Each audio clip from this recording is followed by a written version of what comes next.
તો અનેક મહત્વના સમાચાર પણ મળી રહ્યા છે। ગઈકાલે પુલવામામાં જે આતંકી હુમલો થયો હતો તેમાં મુખ્ય સૂત્રધાર મસૂદ અઝહરનું લોકેશન પણ ટ્રેસ કરવામાં આવ્યું છે। મહત્વનું છે કે હુમલો કઈ રીતે કરવામાં આવ્યો તે દિશામાં કાર્યવાહી પહેલાથી જ હાથ ધરાઈ ચૂકી છે। ત્યારે મંતવ્ય ન્યૂઝ આપણી સમક્ષ પહોંચાડી રહ્યું છે સૌથી પહેલા સમાચાર। બહાવલપુરમાં જે લોકેશન ટ્રેસ થયું છે, મસૂદ અઝહરનું લોકેશન ટ્રેસ કરવામાં આવ્યું છે। પુલવામામાં આતંકી હુમલો થયો તે મુદ્દે ચોંકાવનારો ખુલાસો થયો છે। અહેવાલ અનુસાર ટ્રેસ થયું છે આતંકીનું ઠેકાણું। મહત્વનું છે કે મંતવ્ય ન્યૂઝ પહેલાથી જ આ જાણકારી આપ્યું હતું, ત્યારે આ અંગે વધુ એક ખુલાસો થયો છે। હુમલાનો ગુનેગાર મૌલાના મસૂદનું પણ લોકેશન ટ્રેસ કરવામાં આવ્યું છે। ચીફ મૌલાના મસૂદ અઝહર કે જે જૈશે મોહમ્મદનો સભ્ય છે તેનું લોકેશન ટ્રેસ કરવામાં આવ્યું છે। પાકિસ્તાનના શહેરમાં ગુનેગાર આતંકી છુપાયા હોવાની પણ આશંકા વ્યક્ત કરવામાં આવી રહી છે। ગૂગલ મેપ પર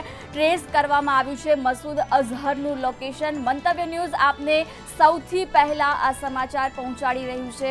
જે 14 તારીખે પુલવામામાં આતંકી હુમલો થયો, જેમાં આપણા દેશના જવાનો શહીદ થયા, તેમાં મસૂદ અઝહરનું લોકેશન ગૂગલ મેપ પરથી ટ્રેસ કરવામાં આવ્યું છે। આજ અંગે વધુ માહિતી આપવા માટે અમારા સંવાદદાતા કામેશ ચોકસે આપણી સાથે જોડાયા છે। કામેશ, જણાવો, જે પ્રકારે પુલવામામાં હુમલો થયો હતો, મુખ્ય સૂત્રધાર મસૂદ અઝહરનું પણ લોકેશન હવે ગૂગલ મેપ પરથી ટ્રેસ કરવામાં આવ્યું છે। શું વધુ અપડેટ મળી રહી છે? જિજ્ઞાસા, આપને જણાવી દઉં કે મંતવ્ય ન્યૂઝ ઉપર અત્યારે સનસનીખેજ સમાચાર સામે આવી રહ્યા છે, જેમાં એક અહેવાલ અનુસાર જે જાણકારી અત્યારે મળી રહી છે તે અનુસાર જે પુલવામામાં જે 14મી ફેબ્રુઆરીએ આતંકી હુમલો થયો હતો ને જેમાં 42 જવાનો શહીદ થયા હતા, બરાબર। તે હુમલો જે છે જૈશ એ મોહમ્મદ સંગઠને તેની જવાબદારી સ્વીકારી હતી, હુમલાની જવાબદારી સ્વીકારી હતી અને જૈશ એ મોહમ્મદ સંગઠનનો જે ચીફ ગણાય છે તે મસૂદ અઝહર જે છે, મૌલાના મસૂદ અઝહરનું લોકેશન જે છે એ ગૂગલ મેપ ઉપર ટ્રેસ કરવામાં અત્યારે જસ્ટ આવ્યું હોય એવા અહેવાલ અત્યારે પ્રાપ્ત થયા છે। અહેવાલ અનુસાર મૌલાના મસૂદ અઝહર અત્યારે પાકિસ્તાનનું જે પંજાબ પ્રાંત જે છે તેનું ઠેકાણું અત્યારે ગૂગલ મેપ બતાવી રહ્યું છે। પંજાબના બહાવલપુર શહેર જે છે ત્યાં આગળ તે એક આતંકની સ્કૂલ ચલાવે છે, ત્યાં આગળ એક મસ્જિદ છે અને આ મસ્જિદમાં જેહાદીઓની નામે જે પણ યુવાનો છે તેમને થોડાક પૈસા આપવામાં આવે છે અને પૈસાના નામે લલચાવીને તેમને જેહાદી બનાવવામાં આવે છે। તેમને મગજમાં તેમનું બ્રેઇન વોશ કરવામાં આવે છે અને પૂરેપૂરો રીતે તેમને જેહાદી બનાવી અને કટ્ટરતાની લડાઈ શીખવાડવામાં આવે છે। બહાવલપુર જે છે એ પાકિસ્તાનનું 12મું એક મોટું શહેર ગણાય છે કે ત્યાં આગળ આ શહેરની અંદર કોઈ પણ શખ્સ જતા પહેલા 100 વખત વિચારે છે, કારણ કે ત્યાં એક સફેદ કલરની મસ્જિદ જે અત્યારે ફોટોમાં આપ જોઈ શકો છો, તેમાં સફેદ કલરની મસ્જિદ જે છે આ મસ્જિદનું નામ જે જામિયા સુબાન અલ્લાહ કરીને મસ્જિદ છે, જે જૈશ એ મોહમ્મદનું મુખ્ય કાર્યાલય માનવામાં આવે છે અને મૌલાના મસૂદ અઝહર જે છે તે આ મુખ્યાલયમાં સતત હાજરી આપતો હોય તેવી જાણકારી અત્યારે પ્રાપ્ત થઈ છે। જેને આધારે જો આપણી જે પણ સુરક્ષા ટીમ જે છે આ લોકેશનના આધારે જો ટ્રેસ કરી અને વધુ કાર્યવાહી કરે તો ચોક્કસથી આતંકવાદી સુધી પહોંચી શકાય અને આતંકને નેસ્તનાબૂદ કરી શકાય તે જાણકારી અત્યારે પ્રાપ્ત થઈ રહી છે। મંતવ્ય ન્યૂઝ ઉપર આ સમાચાર અત્યારે દર્શકો સુધી પહોંચી રહ્યા છે। જી જી, બિલકુલ કામેશ, જે પ્રકારે આપણે ગઈકાલે પણ અહેવાલ રજૂ કર્યો હતો અને જ્યારે હવે વધુ અપડેટ પણ મળી ચૂકી છે, મૌલાના મસૂદ અઝહરનું લોકેશન ટ્રેસ થયું છે।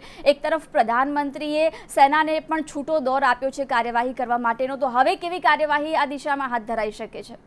પ્રધાનમંત્રી મોદીએ આજે પણ જ્યારે મહારાષ્ટ્રના યુવા સ્કૂલમાં સવારે જે પરિયોજનાઓના લોકાર્પણ પ્રસંગે હાજરી આપી હતી અને પ્રધાનમંત્રી મોદીએ ત્યારે પણ તેમને સ્ટેટમેન્ટ આપ્યું હતું કે ભારતીય સેનાને અત્યારે પૂરેપૂરો છૂટો દોર આપ્યો છે, પૂરેપૂરી સ્વતંત્રતા આપવામાં આવી છે। જગ્યા અને સ્થળ અને સમય જે છે એ માત્ર સેનાના જવાનો નિર્ધારિત કરે અને પૂરેપૂરો આજે હુમલો કરાયો છે તેનો બદલો લે, એક લોહીના ટીપાનો બદલો લે તેવી પણ પ્રધાનમંત્રી મોદીએ એમની જાણકારીમાં જણાવ્યું હતું, કારણ કે આ હુમલો જે પુલવામા જે હુમલો કરાયો હતો તે ખરેખરમાં ખૂબ જ એક સમગ્ર દેશ માટે આઘાતજનક ઘટના હતી કે જેમાં 42 જવાનો આપણા શહીદ થયા હતા અને જેને લઈને સમગ્ર દેશમાં આક્રોશનો માહોલ છે। તો ત્યાં વિરોધ પ્રદર્શન પણ થઈ રહ્યા છે અને ક્યાંક શ્રદ્ધાંજલિના કાર્યક્રમો પણ થઈ રહ્યા છે। જી કામેશ, આભાર સમગ્ર માહિતી આપવા બદલ। તો મંતવ્ય ન્યૂઝ પર સનસનીખેજ ખુલાસો થયો છે, જેમાં જૈશે મોહમ્મદના ચીફ મૌલાના મસૂદ અઝહરનું લોકેશન ટ્રેસ કરવામાં આવ્યું છે, એટલે હવે આ દિશામાં ચોક્કસથી કાર્યવાહી પણ કરવામાં આવશે। આપણા સેનાના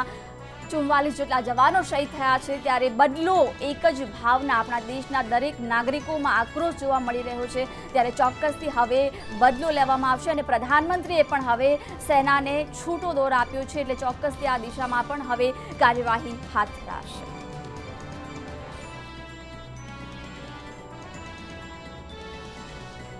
તો મંતવ્ય ન્યૂઝ આપના સુધી આ સમાચાર પહોંચાડી રહ્યું છે, જેમાં મૌલાના મસૂદ અઝહરનું લોકેશન ટ્રેસ કરવામાં આવ્યું છે। આ મસ્જિદ છે જે પંજાબના બહાવલપુરમાં આવેલી છે, કે જ્યાં મસૂદ અઝહર રહેતો હોવાની બાતમી મળી છે। લોકેશન ટ્રેસ કરવામાં આવ્યું છે। આ દિશામાં હવે વધુ કાર્યવાહી પણ હાથ ધરાશે।